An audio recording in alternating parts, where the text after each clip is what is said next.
Good evening, and you're very welcome to another episode 9, 8, 9, 8, I think it is, of the League of Ireland Women's podcast here on finalwhistle.ie with myself, Brett Early, and of course, as ever, Aaron Clark joins me to chat through all things League of Ireland Women. Aaron, you're very welcome to the programme. I really enjoyed last week's show. Do you know that? Is that because you weren't on it? I actually really enjoyed sitting there listening to Casey last week. I thought she come across very well, and it was a really enjoyable episode. But yeah, back this week. Looking forward to it. Lots to go through, lots to talk about. Massive week in terms of some big Dublin derbies. Cork City back in Turner's Cross, live on TG Car. What more could you want this weekend? Some big games. I'm glad. Did you get my chocolates and flowers and stuff? Make you feel better? You wish Final Whistle looks after you in other ways. them delivery drivers are an awful nuisance this weather. They're awful bad. They'll come next week. But we're back, and I suppose the big news of the weekend was Galway United finished their 100% record. They dropped points. They had a 0-0 draw, which is very commendable, to be fair, with the champions Peamount. We're going to be chatting to Phil Trill about that in just a little while. From your point of view, big games of the weekend, last weekend, Darren, if we're looking back over the fixtures? Results? Yeah, some really massive games. Results probably some we expected, some we probably didn't expect. I think we'll probably talk about them in more detail. Bows and snapping that three-game losing streak, it was probably a big one for them. I think Galway's run probably had to end some stage, and the fact that it's a draw, Phil would have to be happy. Shells with the win down in Wexford. Things really starting to look bleak for Wexford. It's probably a surprise win, some people will say, for Cork. But and Athlone probably not really surprising results. Just the manner of keeping a clean sheet is probably the big thing for Athlone this weekend. Yeah, I hope you can't hear me. Neighbour who's out cutting his grass at the moment. But it was a big weekend. That win for Cork, how important is it for them? They're in the top half of the table. Life's got to be pretty good down on Lisa. 7 points out of the last 9 available. Definitely, you look back to things could have been so different if that result against Bows goes against them, for the fact that what happened with the substitutions things, they dropped that 3 points. Maybe we're having a different conversation. Like, you look at that sort of game, it was definitely a game that Sligo would have been targeting, and Sligo would have been saying, okay, right, it's an opportunity for us to pick up 3 points. For Cork to make that mammoth journey from Cork to Sligo and come away with 3 points, absolutely huge for Danny Murphy's side, and it gives them that real bounce when they go into that game this weekend, to be back in Turner's Cross, to be the first League of Ireland game back in Turner's Cross after the pitch is reopened, albeit there is a junior game that's being played this evening. They're the first League of Ireland game back there. They're looking to try and break a record crowd this weekend, so they're pushing in the right direction, and it's good to see Cork higher up the table than we're used to in the last couple of years.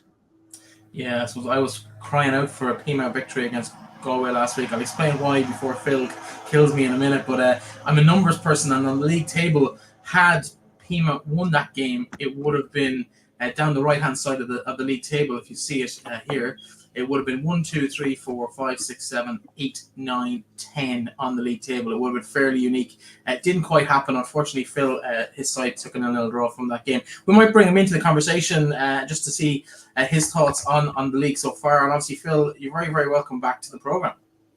Yeah, thanks a million. Delighted to be back, lads. It's great to be backed. Means we're definitely doing something and staying relevant. So, yeah, thanks a million for having us. Well, question is, I have to go into this now, because I say every week, Phil, and I nearly turn around. I said last year, and I openly admit, I said last year I thought Galway would struggle. I said at the start of this year, I said it's probably a year too soon.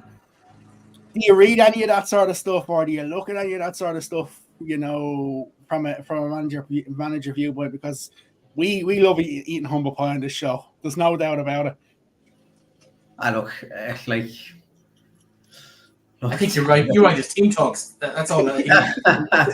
I know, as in, I think to your credit, to be fair, lads, you're giving a well-wanted eye on the league, and what we want is people giving their opinion and giving their valued opinion. So, whether we disagree or agree, at least there's people out there that watch the games and really give their opinion. And I think that, fair play to you, in that you will put your neck on the line. You'll say, I fancy X, Y, and Z, or you give predictions at the start of the year. So no, I wouldn't use it as motivation in that regard. I think it's an honor anytime anybody mentions you, whether it's good or bad. And I think for us, it has always been about keeping focused on ourselves. And there definitely has been more attention over the last number of weeks because of the performances we've put in.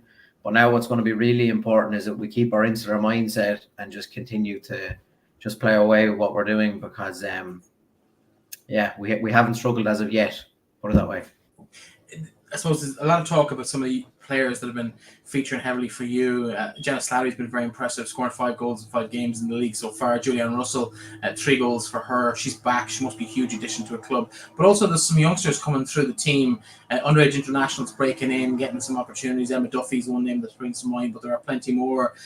What's it like in the camp at the moment? It must be a good time building off that trophy win last season.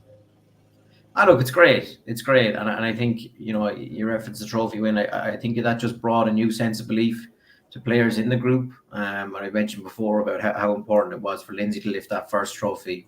And we don't want that by any means to be the last one she lifts for a similar drought. We want to continue to push on. There's great balance. Like, we have a massive squad. And I think you'd see that. And, I think Amanda Smith will be announced in the next day or two. Being honest, I'll give you a spoiler there. You might have seen her name on the squad list, but she'll be announced in the next day or two. She comes in to add to the competition that we've already had. We've really good competitiveness, all over the pitch, and I think that's one of the secrets to our success. Is you probably don't know who's going to line out against you each week. In that we have so many options and so many different options, especially when you look at forward areas, and that was obviously an area we needed to improve on last season. We scored 20 goals thus far. I think our tally last year was something around 34, 35. And look, we're very happy in that we've continued with our clean sheets and our defensive work. But everybody's buzzing, but that doesn't change, and I don't think that has changed, because everybody was a joy to work with last year, even when we went on a difficult run. So that needs to be consistent, and I'm very happy and very grateful for the people we have in. And as mentioned before, we've extended our staff now, and that adds to the atmosphere, and that everybody has a voice, and there's more people and there's more communication every training day. So look, it's really positive. Young kids are getting their opportunities, but also established players are there too, and they're developing too. So it's quite good, I have to say. You talk about that squad, you can see by, not necessarily even by, I don't want to say by numbers, but by quality, the difference even from last year. But it's not even necessarily the players you brought in, Phil. It's probably some of the young kids who've probably got that extra year's experience. Like, we look at a couple of years ago when Athlone took that massive step on, the biggest thing they had was experienced players that hadn't played a lot of game time, or players who hadn't played consistently a lot of game time. How much do you think your younger players in your squad have benefited from that? Because even players like a Jenna Slattery's probably gone from come up a couple of levels. Your Trace Knieves, your Kate Thompsons, all these sort of younger players have continued to take probably 2 or 3 steps forward. Then you have more younger players being called into international squads. You're sort of getting that recognition as well. Yeah, definitely. I think coming from my background within the academy, that's always going to be a draw for me. Even last week I was in watching under 13 kind of a local final. I constantly want to have young players coming through, because I think it brings a bit of freshness. And with our league the way it is, you never know when somebody might move on. We obviously saw that with Gemma last year moving to Bournemouth. So I think it's important that you have people and give people the opportunity to come in whenever they're ready, and whenever they would like to come in. I think it's important that you get them in early and try and get them up to speed. And we've definitely seen that, and we've definitely benefited. Jenna's around for the last probably 3 or 4 seasons in the league, but she's still only 20, which is crazy to think. And likes of Trays and them, they're only a year older, and they're really improving. I had a meeting with Kate today, Kate Thompson. She's doing her leaving cert in a month's time, but yet she's played probably 2 seasons now in the league. So definitely, I think the experience has helped them. But huge credit must also go to the coaching staff in that, we have brought in some players in the off season, but the majority of people are there since the very start, and the majority of people were predicted, to be fair, like last year, to finish in a position of 8th, 9th, or 10th. So I think they've all bought in. So it's a great credit to everybody in the group that are constantly buying in. Just one more on this one. I just want to ask, Brett, just to follow up on that.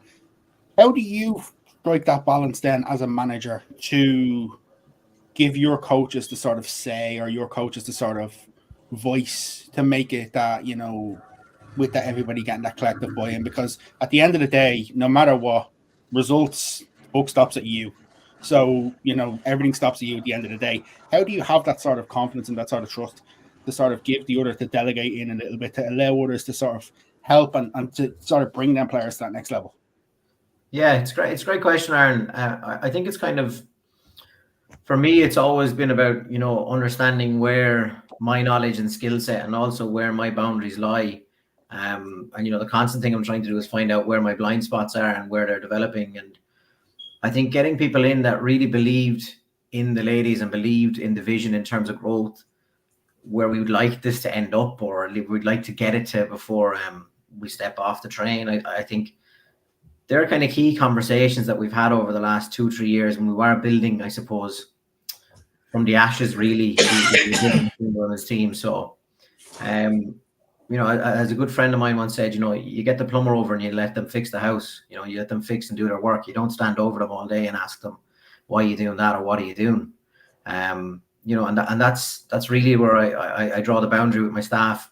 We have very clear conversations and principles in pre-season and ideals, and what culture is really important to us, and how we treat and speak to each other. But after that, then I have full trust in them and let them experiment, and we constantly reflect and have those conversations every night. But the players will tell you themselves, they're very actually seldomly hear from me anymore. You know, it's usually maybe a Thursday night, something like that in our training week, you know, the last day before the game. But other than that, it's just about keeping everybody motivated and giving everybody their fair space, because we've so much talent in the group. I've mentioned it before, we've 13 members of staff that deal directly with our women's first team now.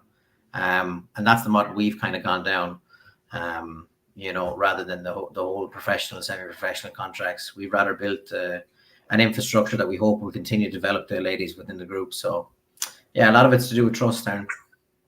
How much of that also is with what's now a very successful program within the third level institution in anyway, Galway, or whatever it's called, University of Galway now changes the name every couple of years. I can't. It's hard to keep up. But Billy Cleary, obviously a former manager of the Galway WFC, friend of the show. He's probably watching. He's usually kind of in commentary at some stage. You've worked closely with Billy in the past. Is that a huge addition to the footballing landscape in the city, in the region? Definitely, because I think in terms of recruitment alone, it's massive. You know, as those young ladies do their leaving cert and may play for different clubs, their life changes when they come to Galway. And, you know, I think it's important we share a dialogue constantly in terms of who's doing well, who's not doing well. And we share that kind of respect over the last number of years. You know, Billy was very good to me in that he really pushed for the underage league to come in. And without him pushing for that, I wouldn't have had a role within women's football at that level, you know. So I'm very grateful for that. But that relationship has continued to develop as he's entered the University of Galway sphere. And it is massively important because, again, we know the story in terms of, you know, where the league is financially. So, you know, at the bare minimum, we'd like to make sure everybody's supported throughout their educational journey. And again, football is so fickle, even when you do, you know, get that professional contract, whether it be in Ireland or abroad, an injury can really change your financial status. So it's really important to have that sound grounding in education. And look, it's something we're very proud of. We also work with ATU Galway as well, and the Technical Institute in Galway, in terms of working in their departments, because it's really important, because I constantly see it as an area for growth. We should be doing more. We should be looking at more transition year programs throughout the country. You know, there's phenomenal work being done in different areas, but where we are now, it's important to keep educational institutes with us. How do you, in terms of as a coach, you mentioned Kate Thompson there doing the leaving cert. How do you find that balance? Because this league, with the steps that's taken probably in the last 2 years alone, the steps on that's taken, every game matters so much. How do you find that balance with these younger players who are in education, whether it be sitting finals in college or sitting leaving certs and stuff like that, to balance the football and the education? Yeah, and Jodie Griffin is another example. You know, she's doing her leaving cert. She actually did an exam today, but she was training with us last night. I'll be honest, like I kind of leave it up to them, and there's a lot of trust in it as well, because they need to find the balance that works for them. I don't think it'd be fair to me to prescribe, you know, you need to miss training or you need to be at every training. They need to find the balance themselves, and they do understand that, you know, if they can't make every training, well, then it's harder to get into the selection process, but that might only be for a selection of time, you know. And we've seen that throughout the years. But as long as they're still performing, again, it's up to them to manage their load. If, you know, players have come to me and said, look, I'm really struggling, absolutely take some time off. There's no stress around that, because again, football is so fickle. You could be in the team or out of the team within a minute's notice. So it's important that we support the ladies, and we're very blessed in that we've seen Eve this year, Eve Dawson, Jenna Slattery, and Trays Kanavi all receive awards for their contribution to sport in their respective universities, and that's something we're very proud of as well.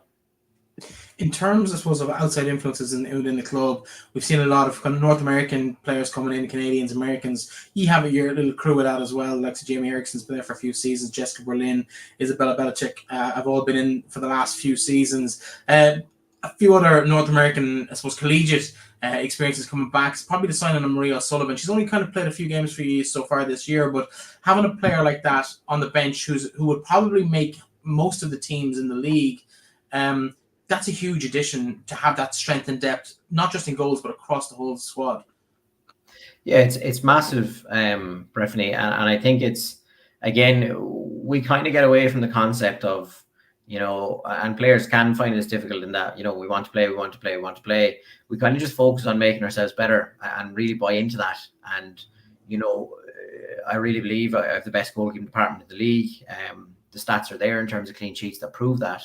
And they work with the defence on that as well. But Maria was a great one in that, you know, she came at the right time, came at a really good time. Obviously, Abigail had gone to America to seek pastors new with her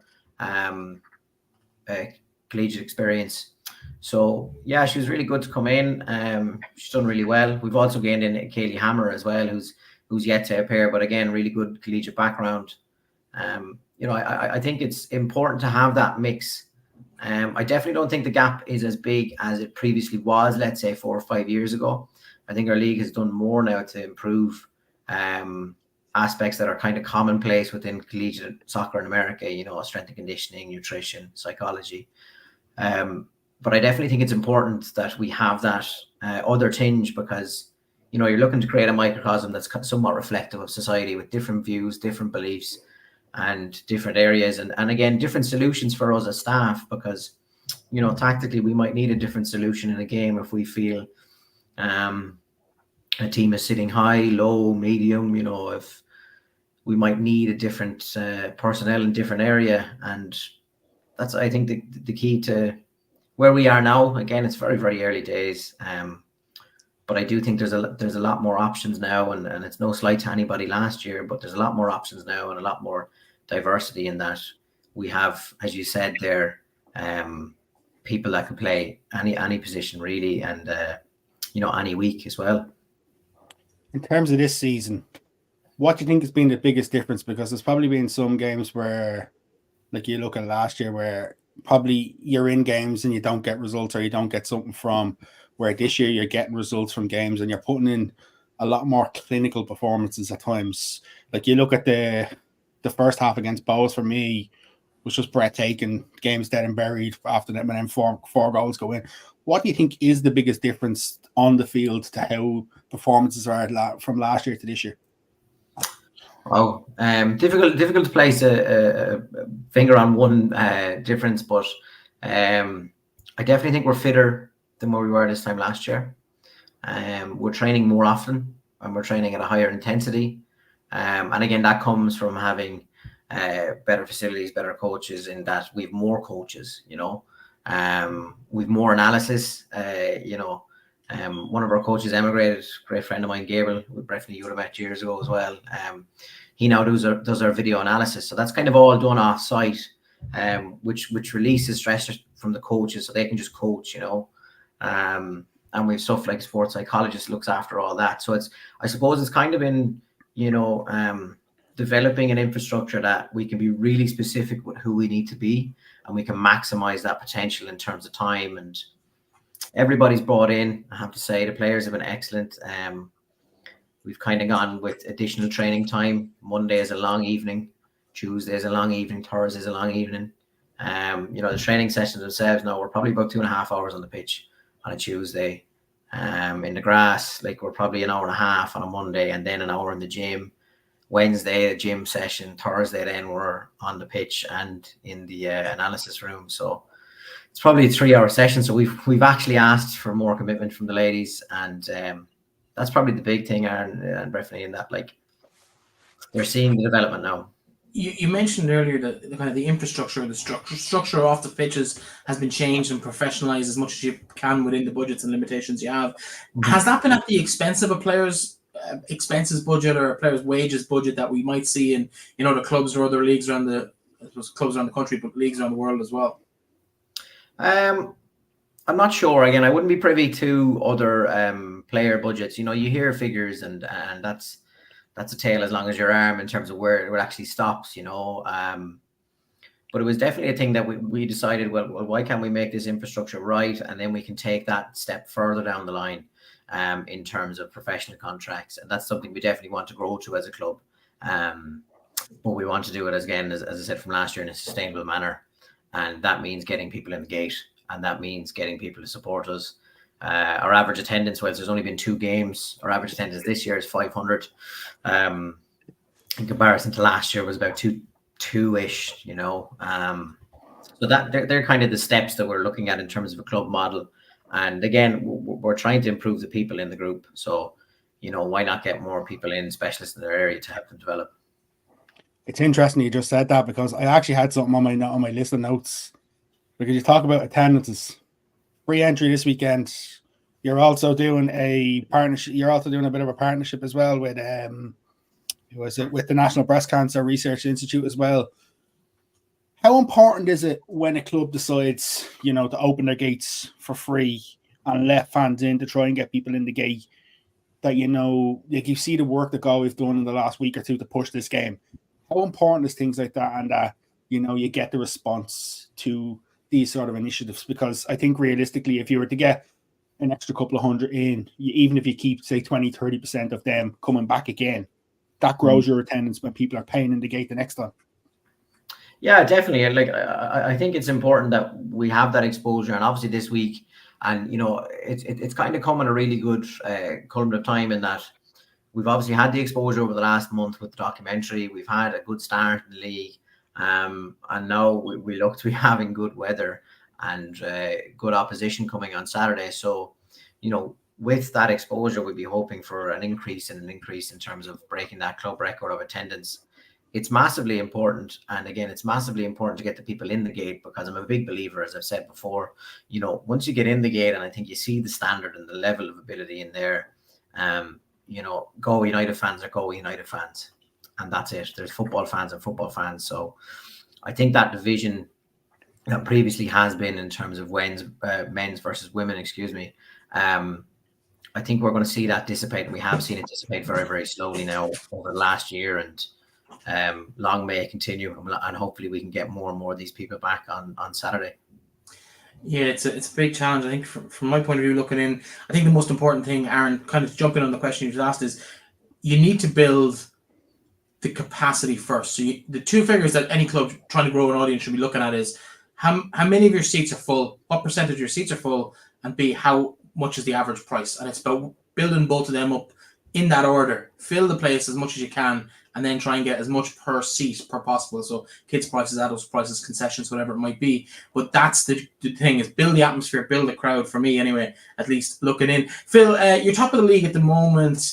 You've surprised some people. Maybe you're not surprised yourself. Was this the expectation when you started out, that you could take 13 points in those first 5 games, plus the 2 wins in the Avenir Sports, 6 wins and a draw from 7 games?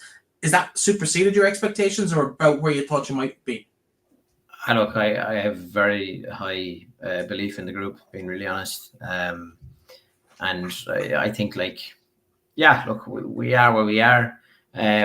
But I think that's on the back of us focusing, again, as I said, from last year all the way. This is a process, and we're obviously disappointed to drop 2 points, and that's probably tells you where our mindset is, in that we wouldn't have sat out at the start of the season with a figure or an idea of saying, oh, we need to get this amount of points. We've just gone, we need to improve, and we need to improve in these areas, keeping goals out, putting goals in the net, and then as a byproduct, the points will come. We've always been very, very big on that. I said I was going to ask a question before the show. Looking at the league table, and I'm not putting you on the spot in terms of Galway, just looking at the league table after 5 rounds of games, what would you say in terms of a potential number of wins would potentially be needed for any team this year to win the league? Because I said to Breffney, I think it's probably going to be the lowest number of wins because of the competitiveness of the league. What would you say if you were to look at the table and say, would you say you need to win 75, 80% of your games, say 15 wins for any team could win the league? Yeah, I think in any league you need to be up around the 75 or 80% in order to win your league. I wouldn't have had, again, a figure like in mind, but I do think we've seen the games are more competitive now, and there are going to be more results where you're kind of going, how did that happen, or what happened there? And that's a good thing for the league. And I know it might mean that there's no runaway leader that has the league won very early, although Jesus, wouldn't everyone love it to be them, It is you, Phil. Look at the league table. No. Like football can change so quickly, so there's no point in anything like that being said. But that's what you want, is you want a more competitive league. And again, we're starting to see the fruition of the underage structures coming in that the league is more competitive. So no, I have no figure or number. I would like to say 20 games, win them all. But that's probably not going to work anymore, sadly. Yeah, you put the blockers on that at the weekend. You're the only one with 40% or better, to be honest. Shells, Athlone, Peas, Cork and Bows, 2 wins from 5. You're the only ones at over 40%. In terms of, I suppose, going forward, what is the ambition? Can you maintain this pressure? Can you keep the form up? Could you go the whole season unbeaten? There's a few teams still yet to be beaten in the season. Rovers, despite their league position, still haven't conceded or haven't lost a game. Shells, similar. They might be struggling to turn draws into wins, but they're not getting beaten. Yeah, Jesus. Could we go the whole season unbeaten? I'd say I'll do the lotto on the way home if that's the case. Look, again, I think the league is so competitive. Do I believe that could happen in the group? Yeah, definitely. I think we have the quality to do that, but that doesn't mean it will happen. And I think one of the important things, no more than last Saturday, is how do we react when it doesn't go our way? How are we going to react this Saturday? Are we going to see it as a major loss? Yes, definitely there were things we could have done better last Saturday, for example, but credit to Peamount. I thought they were really good, really well organized, really well structured, and caused us problems. So now it's going to be a case of, okay, well, what are we going to do now in terms of, when situations do get difficult and they do get tougher, how are we going to find the solutions?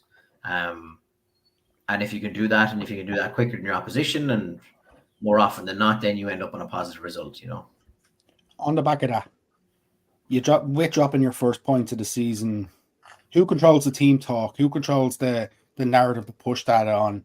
Did you have to say much? Is it the senior players are sort of saying, listen, we know we dropped points here, but we need to move on to next week? Is it yourself or the senior players? Who's sort of taking that lead in that instance? I think it's both. And I think it's the staff as well, being honest. Again, I say it, like, Adrian will have his voice, as the assistant manager there as well. T will have her voice, Sino will have her voice, Gabriel, even though again he's doing the analysis, he will have his messages in there in terms of what he believes, and everyone has a voice. The senior players have a voice, and that's probably been one of the biggest things over the last year, is encouraging people to use their voice, because they're playing the game. I'll be honest, like, the picture we were laughing about before of me sitting down, doing the rounds, kind of, that kind of is me, because the group is taking care of itself at the moment in terms of the leaders are leading, and that's not just the senior players. There are leaders there that are very young, and they're taking control of things, and they know where their standards are and they know how good they can be. So it's just getting a bit more of that consistently. There's been no kind of panic of, geez, we lost points. It's just been, well, that'll happen in football. That's part of the game. Outside your own camp, Phil, who's impressed you? Who have you been surprised by? Who's impressed you? Who maybe are you surprised by maybe the results not quite going their way this season, outside of the Galway situation? Look, I think you can fall into the trap of judging teams on history, and we know there's so much transfers and so much movement in teams. I think it's probably unfair this early on to cast an eye. Obviously, we are where we are. Athlone are where they are. And again, I'm delighted for the kids that we had previously in the underage. They're doing really well because and no more than Cork as well. We have some kids down there as well that I'd be close with, and they've done well, as you mentioned. They've bounced back. They obviously had a rough day when we played them, and they bounced back really well. Probably, I'll be honest, probably the only disappointment or the only shock is probably in the Northern Irish teams. I know they're very early in their season, but overall, I thought I was a bit disappointed with their showing, considering how close Cliftonville ran us last year. Yeah, I think we sort of expected going into that All-Ireland Cup game. Definitely, I think me and you said the Wexford game that Cliftonville would be thereabouts against Wexford, and that was probably a bit of a surprise to me.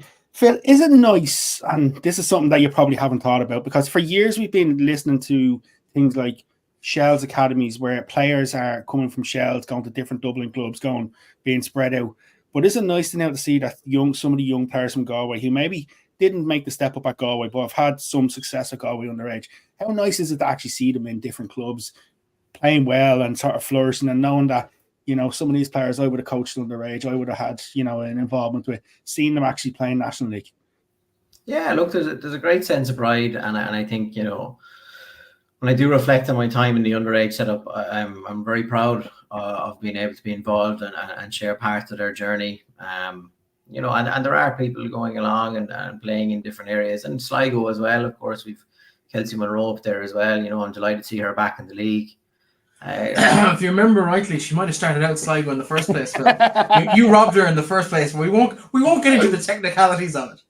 Yeah, look, briefly, I think talent ID is one of the strongest parts we have here, and bringing the likes of her and Abigail Renee down was really prominent, and I'll forced us to have really good success. And look, I'm really happy. Long story short, I'm really happy, and again, we'd love everybody to play for Galway United. That's the end of it, but unfortunately, elite level football isn't always as simple as that. Yeah, it's been an interesting kind of journey. I know we crossed paths very early in that under 17 division. You'd go on to sign a couple of those girls over the years, but talking about that kind of pool of players from that age group, those girls would have been quite young in that side of things. They would have been 15 or 16 back in 2018. To see them now playing at the elite level, and the sheer number of them coming through, they're now the kind of the generation in control of the league, essentially. Like, I know Aaron mentioned off air that the average age is something like 20 and a half or 21 and a half. Aaron, you might clarify that, but all these girls are now nearly older than that at this point, which is kind of crazy, really. It's 6-7 years since those leagues came in, but we're just seeing an influx of players year after year, and they just seem to be better every single year because of maybe having had that experience in the underage academies. Yeah, I think so. I think so. It definitely is a case of there's more investment going on in coaching, and there's more investment going on in facilities and infrastructure, and obviously that's going to yield better players, long term. And I have to say, in general, yes, the standard of the league is improving, and there's some young players coming through that are improving, and technical development is definitely improved. Tactical development is definitely improved. And one of the big things that we're seeing and we're really focused on is physical development. We really want that to kind of take place, because you see, anyone would see our first team, would see how hard we work on and off the ball, and that's kind of one of our key metrics for us going forward. But again, look, it's an age-old thing. I think in general we're failing as a country. We're failing the players by not having an international outlet for them. I think for young players to finish their international journey at 19, who may still be good enough when they're 21, 22, I think is. Don't poke the bear, Phil. This is an argument Thanks, every other Phil. week with us. Thanks, Phil. Thank you. I've been saying this for so long, and Breffney keeps trying to throw it back to the universities team. I've been calling for so long that we are desperately in need of an under-23s team, because for me, the two things is when you leave 19s, if you haven't got a chance of getting into the senior squad straight off, there's a high probability that you'll become discouraged with international football. The other side of it is if you see an option to go somewhere else and play a different sport, they're gonna go. They're gonna go if there's an elite international level. They're gonna go and do these sort of things. The amount of players that we lose between that 19 to 23, like the thing is, we need to flourish on this 19s team that got to the European Championships this year. We're not expected by a lot of people to get there. They had a really difficult group.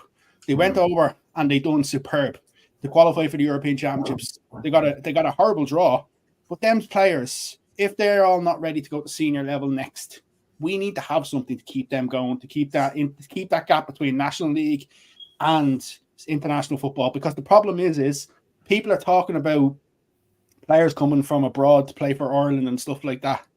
If we don't close that gap between National League and international level with something like an under-23s team for our best young players, we will continue to see less and less homegrown players in the league, in my opinion, unless they go abroad. Yeah, and obviously there's a magical plane that as soon as you go there, you get an international call-up, you know. I think it's farcical. I don't think enough attention has actually been paid to our league. I listened back to your interview with James. I think James was on either started this season or last season. I have a lot of time for James, and he's obviously seeing it from a really difficult side as well, and that he constantly loses his best performers. You know, and we need to do more in that. Like, I don't know where home-based training has gone. I don't know where that has gone completely. That's gone off the face of the earth. And that is my fear, Aaron. I completely agree with you in that, like, you know, you have players there that might go and follow a new sport, or might have to emigrate, as you say. So either emigrate to England or emigrate to somewhere in a college in USA, for example. And then you're losing, and then you're constantly trying to regenerate the league. And then it's a hard thing to go in, you know, as a club model, and definitely in terms of financials, it's an incredibly difficult thing to try and justify paying a younger player with no experience versus trying to raise funds to pay a player that has experience in the league and has that proven track record. And unless we try and battle to keep them with something here and with supports, I just think it's going to be a vicious cycle. And we're just going to be probably that little feeder. And I think our league is far too good. I think we've far too much talent in it for that to be the case. And they need to be supported better in what is that under 23 team, or an Irish reserve team, or an Irish B team, whatever method it calls itself in. And whilst I do agree with the collegiate university team, my only fear is for those that aren't as academic to enter university. So I think there's probably ways to suffice and help both. It's thrown out there, and I'm thinking out loud, which is probably not a good idea with throwing ideas out on the show. But today the IRFU announced the extension or the expansion of the Celtic competition. I'm not sure if you're familiar with that, but essentially there's two teams in Ireland, the Greyhounds and the Clovers. I think it's Ulster and Munster, Ulster and Connacht, Leinster and Munster, or some combination of the four. I'm not sure. But they play against four teams from Scotland, two teams from Scotland, two teams from Wales. And it's going to be a 30-game competition next year where each team has 10 fixtures. That kind of growth at that level, which is a bridge between maybe the All-Ireland League and the international setup, is there an opportunity there, or would it completely kill the League of Ireland if we were to take two or three teams and put them into a Celtic Nations type competition with Celtic Rangers, Glasgow City, or some of the teams in Cardiff City, or those that are at the top of the Athlone Premier in Wales? Is that something, or even in Northern Ireland, some of the top teams in Northern Ireland, is that workable, or would the money just be too extravagant, too expensive? Probably too extortionate. Yeah, in terms of budget, it might be too extortionate, but it probably is a nice bridging gap, you know, because I'm sure whilst Scottish women's football does have that infrastructure of pay for a while, I'm sure they might be starting to feel some of those effects that we're talking about players constantly leaving the likes of Glasgow City, Celtic and Rangers. to move to UK, and that's fine in general. And I can't get away from that. And that's similar in the men's game. You know, the men's Premier League is the pinnacle, and that's absolutely should be. But it's just I feel we're probably not doing enough supporting wise to keep players invested in this league. You know. Do you think things like the documentary, Galway featured very heavily on that, things like that, the publicisation, like even the overall growth of the league, how much do you think that helps? And there's no doubt we probably need government funding. There's probably a new strategic plan is needed for the Women's League of Ireland in general, a separate one to how we're going to build it. But how much do you think the sort of exposure that the league is getting will help us to sort of bridge that gap, or to help to push that to the next level, to sort of close these gaps off? Yeah, well, definitely. I think it's about how you sell it, isn't it? You know, it's widely lauded, as mentioned before. You know, we have people in our marketing department in Galway United, and we've been able to sell out the match balls. I think you mentioned before in terms of match ball sponsorship, etc., and match day sponsorship. And I think it's all about how you sell it and how you market it, and that then in turn brings more investment, and that means further investment, and it drips down all the way to the players. So I do think it is bringing good eyes on the league in general, and I thought the documentary was very well put together, bar probably me swearing in once or twice, but in general I thought it was very well. Passion. We've all seen the video from the Cup semi-final last year, Phil. We know you can curse in Galway, it's fine. Yeah. Well, look, like I think it was really good, and even that, you know, in my day job, you know, I had kids coming up, and like young kids coming up going, I saw you in the telly, what's going on, you know. That's positive exposure because it's engagement, and you know, probably the only downside of that whole process is that we didn't have more of it, and we probably didn't get a longer spiel of it. But look, I definitely think the more engagement in terms of media, the better. But also it's about, you know, can we have a knock-on effect? I haven't massively seen, being really honest, I haven't seen massive changing in terms of funding and infrastructure based on the back of the World Cup in terms of World Cup legacy that was promised. I think clubs have just had to go and do their own thing in general. And that's not a slight on the FAI. On that, I was always skeptical of that. The World Cup legacy, and I think there was a lot made around potential funding that was coming, that wasn't coming, that then didn't come, and like the question I'd even like, obviously I was at the World Cup, it was great. Seeing Ireland there, it's brilliant, but there's been nothing in terms of a legacy of the World Cup. All we have is yes, we made our first World Cup, but when you look at the legacy that, say, England left off 2015 when they got to the semi-finals, attendance is skyrocketed, marketing skyrocketed. Like even just today, I don't know if either of you have seen it, but the Nipple has announced a deal with the streaming service DAZN to show live games, highlights packages, and stuff like that. Like DAZN has the Women's Champions League, it's pretty much the home, one of the homes of European women's club football at the minute, and like things like that. Like I expected a lot off the back of the World Cup legacy, and it's sort of disappointing that we didn't necessarily see as much. Yes, we've seen a big crowd in the Aviva, but that probably would have come anyway. You probably want to read a paper, and the FAI are broke. There's no money going anywhere. I'm going to save Phil from answering that, though, if he was going to get himself in trouble with the authorities. Look, I will throw back, and I have to say, you know, the funding for the league in terms of league prize money has improved this year, which is great. So that's a positive, and within the FAI, that's probably all that they can control without governmental funding as well. And it is a general election year, so it will be knocking on a lot of doors here now, saying, like, you know, give more funding to football in Ireland.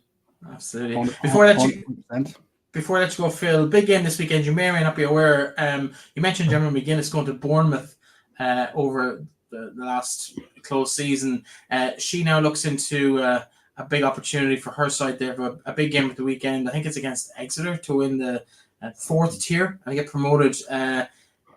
Have you been keeping track of her progress? Is there a chance that we might be seeing her back in a Galway jersey at some point in the future, or is that ship sailed? I don't know. I actually spoke to Gemma this morning. We chat maybe once a month.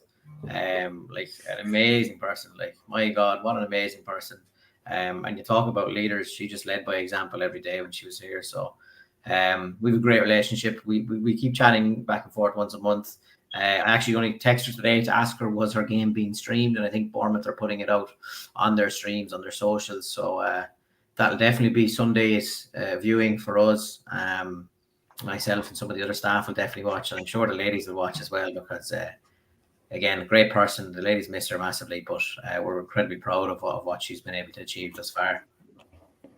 Excellent. Well, listen, Phil, best luck at the weekend, and congrats on the success of the season so far. We'll be keeping an eye on your progress as you head towards that league title, possibly later in the summer. I'm not going to ask if you can win the league. I know Aaron probably. I can't vouch for Aaron. He may or may not want to ask you. He's passing. No. Listen, I'll hopefully see Phil when they play Shamrock Rovers in a couple of weeks. Phil, listen, thanks for joining us. As always, a pleasure to chat to you. Thanks, gents. Thank you. Cheers, Phil.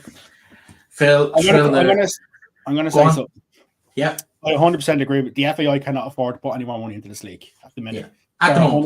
At the moment, they're broke. But the thing is, and what annoyed me during the World Cup, is Minister Thomas Byrne was there for the opening game and then flew straight home after the opening game.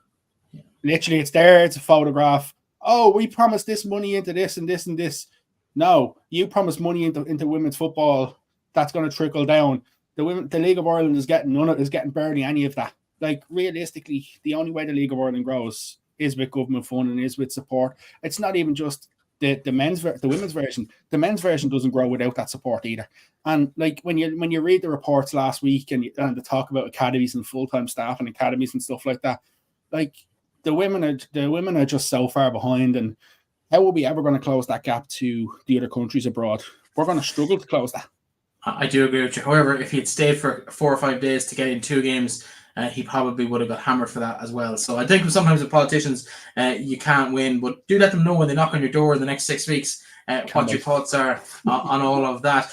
In terms of the fixtures this weekend, of course, let's just, before we jump to that, we just take a quick look at the league table. Obviously, Galway top of that at the moment, 4 points ahead of Shelbourne. And then, as we said, that nice little ripple effect, 1 point almost between every single team down the division. Athlone, then Peas and Cork, possibly surprisingly to the outsiders level with Peamount after 5 games. Bows, Treaty, Shamrock Rovers, DLR Waves, Sligo Rovers, and then even more surprisingly, probably Wexford at bottom of the table, albeit with some very impressive performances, just haven't quite been able to gather points so far this season. Your thoughts on that table as it stands at the moment, Darren? Any surprises for you? Wexford is obviously the surprise. Shamrock Rovers, albeit with them winless in the league, what I saw against Shells, they probably should have got the 3 points against Shells when they played them in the league, and like they're getting there. First defeat for Treaty last weekend. I just think Cork is probably the one, and they have a game this week where they'll probably say on the balance of form they should potentially get 3 points out of it against Treaty, albeit it won't be an easy game. I do have concerns for Peamount at the minute. And it's more just in terms of squad depth.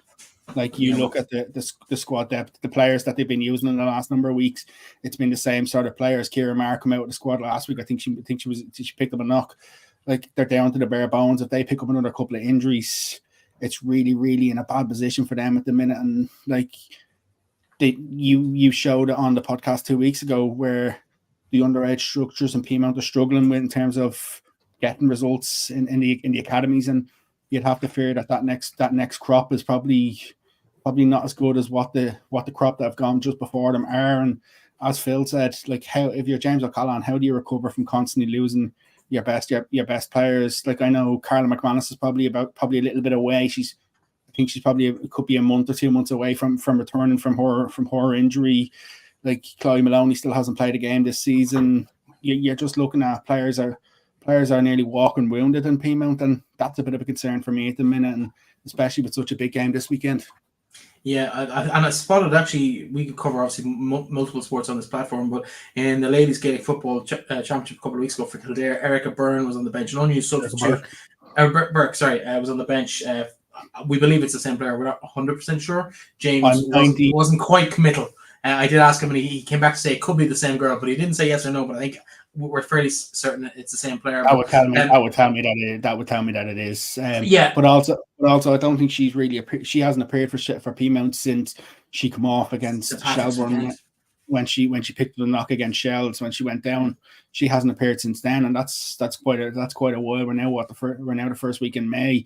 Like, I think from that viewpoint, that just Peamount are just sort of trying to probably limp to the window at this stage. Like, there's no doubt they have the quality in that first 11, but they maybe don't have that quality in the 12, 13, 14 player. Let's take a look at the fixtures across the weekend. 2 Dublin derbies, as you mentioned. Shells and Bows at 2 o'clock in Talca, and out in Tala, Peamount United play neighbours Shamrock Rovers. That'll be a big game, as always.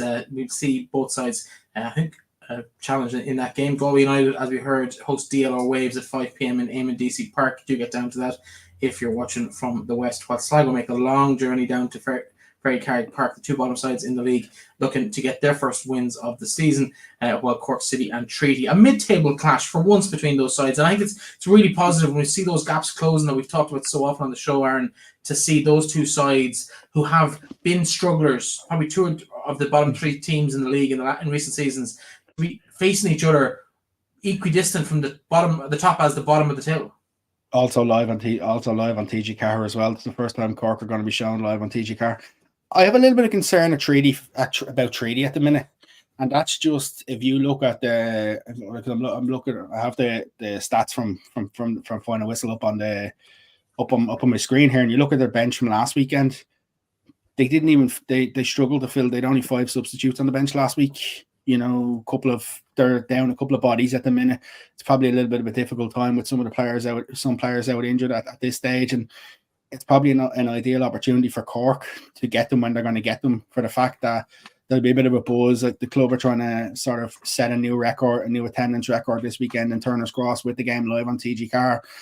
So it's an ideal opportunity from that viewpoint. I'm intrigued about Sligo Wexford, for the fact that just that the way the teams have gone, with the fact that Sligo got the result against Shells in Talca Park, albeit they had the draw as well against Treaty. Can they go and get something off Wexford in Ferry Carrick Park? They potentially could. You think that from Wexford, when they well beat Cliftonville, you think, okay, they'll spark on a bit of a run. Albeit it's Shells they lost, who are second in the league. But as you said earlier, they're not putting in the worst of performances at times. Are they going to click, and are they going to beat one of these teams 4 or 5-0 one of these days in the league? Potentially. Could it be this weekend? They might be bottom of the table, but they've a game in hand on the top half of the table, first of all. Mm-hmm. But they're only minus 4 goal difference after 4 games without winning a game. So they've only lost every game they've lost by a goal or 2. So it's not the worst start, given it's such a small sample size. No, it's not. And like, if you look at the league table, I don't know if you want to pull it back up there. Like, if you look at Cork City, who are in 5th place, like Cork City have a minus 5 goal difference. And yet they're in 5th place. Like, you know, it's a weird old table in the sense that, you know, some of the higher teams are, like, even look at Peamount. Peamount in their 5 games have only scored 4 goals. Well, nobody scored double figures or conceded double figures other than Galway, which I think speaks volumes about that gap that we keep talking about closing between the weaker sides and the stronger sides. It's much harder to go out and get a win. There's no, I say with all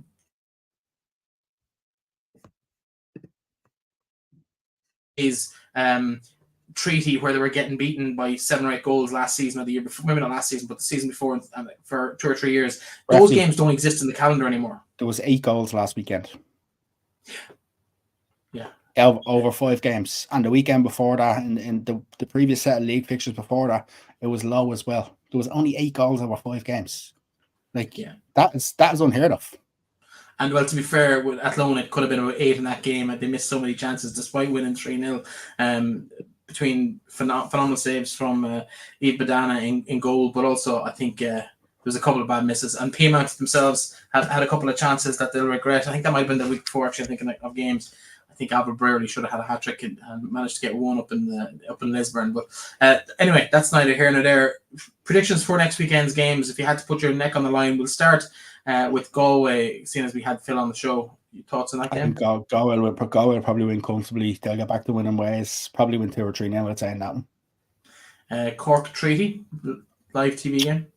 I fancy Cork in this game to pick up another 3 points. If Treaty can get a couple of walking wounded back, they definitely can get something out of this game. But if Treaty still have a couple of the walking around, and I think Cork will get the 3 points. Just that little bit of form and that little bit of momentum.